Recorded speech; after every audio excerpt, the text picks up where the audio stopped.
Assalamualaikum warahmatullahi wabarakatuh. Di sini saya akan mempresentasikan tugas observasi saya di sebuah tempat produksi shuttle bernama CNS Shuttle atau singkatannya Central National Shuttle.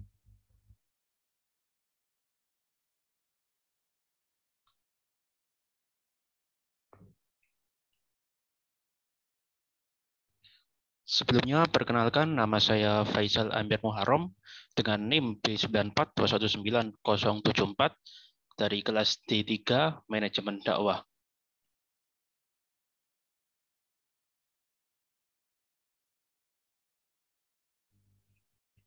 Terkait dengan pembahasan yang pertama membahas tentang sejarah atau awal mula CNS2 didirikan. Yang kedua adalah rencana, yakni perencanaan bahan, alur, lokasi, dan lain-lain. Yang ketiga ada cara pembuatan shuttle. Yang keempat ada kendala dalam memproduksi barang. Yang kelima ada strategi dalam menjaga kualitas produk. Dan yang keenam adalah harapan buat pabrik ke depannya.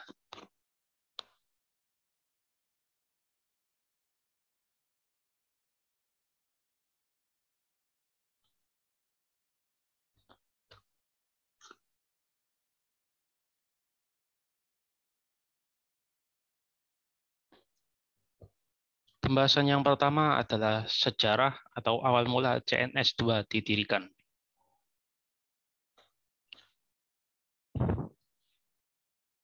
CNS2 didirikan sekitar tahun 1986. Pemilik produksi shuttle ini adalah Mbah No. Awal mula didirikannya produksi shuttle ini berawal dari ketidaksengajaan. Berawal dari dealer yang berada di tempat tinggal Mbah No, meminta bantuan kepada beliau untuk memperbaiki shuttle. Sebelumnya, Mbah No tidak pernah mempelajari apapun terkait shuttle, jadi beliau mencoba-coba sendiri, dan seiring dengan waktu, usahanya semakin berkembang dan memiliki 5 cabang di Surabaya, dan 3 di antaranya terletak di Jalan Ngagel, dan letaknya pun juga hampir berdekatan.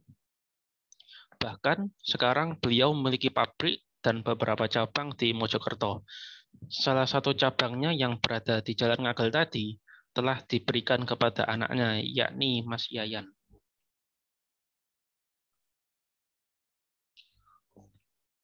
Untuk cabang yang diberikan kepada Mas Yayan adalah cabang kedua dari CNS, sehingga diberi nama CNS2. Cabang kedua didirikan sekitar tahun 2004 dan diberikan kepada Mas Yayan sekitar tahun 2010. Prinsip pengelolaan produksi hampir sama seperti cabang-cabang yang lainnya. CNS2 memiliki 3-4 karyawan dari total 30 karyawan CNS. Hingga saat ini, CNS sering menerima pesanan dari berbagai daerah di Indonesia, baik Pulau Jawa maupun luar Pulau Jawa. Jumlah pembuatan produknya bahkan hingga mencapai ratusan ribu shuttle. Pembahasan yang kedua yakni tentang rencana, perencanaan bahan, alur, lokasi, dan lain-lain.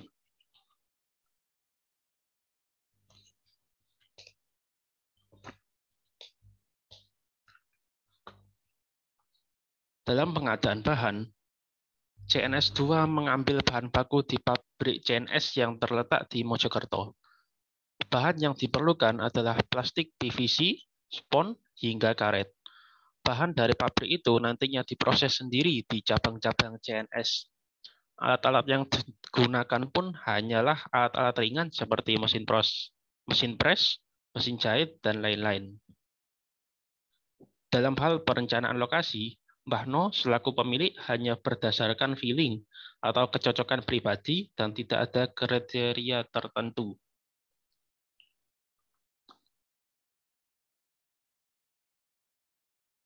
Pembahasan yang selanjutnya yakni cara pembuatan produk.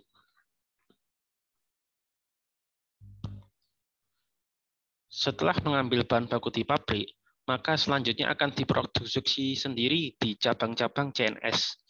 Salah satunya yakni cabang CNS2. Bentuk awalnya adalah plastik roll besar yang nantinya dipotong sesuai ukuran, dicetak, dipres, dan disablon sendiri. Disablon sendiri sesuai permintaan. Jika sudah jadi, maka tinggal memasangkan di sadelnya. Pembahasan yang selanjutnya adalah kendala dalam memproduksi barang. Tidak bisa dipungkiri bahwa adanya pandemi telah mengurangi penjualan produk sekitar 60%. Namun, CNS2 tetap bertahan hingga kini. Tidak ada strategi khusus mengenai cara menghadapi kendala pandemi ini. Apalagi CNS sendiri sudah dikategorikan sebagai produsen yang cukup besar. Jadi skala penjualannya juga masih dianggap besar. Pembahasan yang kelima adalah strategi menjaga kualitas produk. Hampir sama seperti yang telah disampaikan sebelumnya, terkait strategi CNS2 tidak mempunyai strategi khusus. Hanya bermodalkan cerita pengalaman orang-orang dari mulut ke mulut, CNS masih tetap eksis hingga saat ini dan semakin berkembang ke depannya. Pembahasan yang terakhir adalah harapan buat pabrik ke depannya.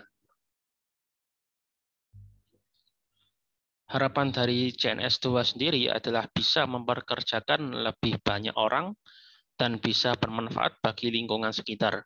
Baik Mbah No selaku owner utama maupun Mas Yayan tidak memiliki target khusus tentang pengembangan pabrik ataupun pembukaan cabang. Semua dilakukan mengikuti alur yang sudah ditentukan oleh Yang Maha Kuasa. Berikut adalah dokumentasi dari kunjungan observasi ke CNS2.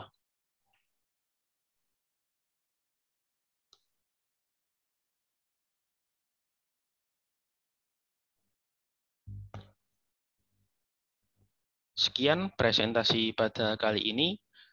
Semoga bermanfaat. Kurang lebihnya mohon maaf. Wassalamualaikum warahmatullahi wabarakatuh.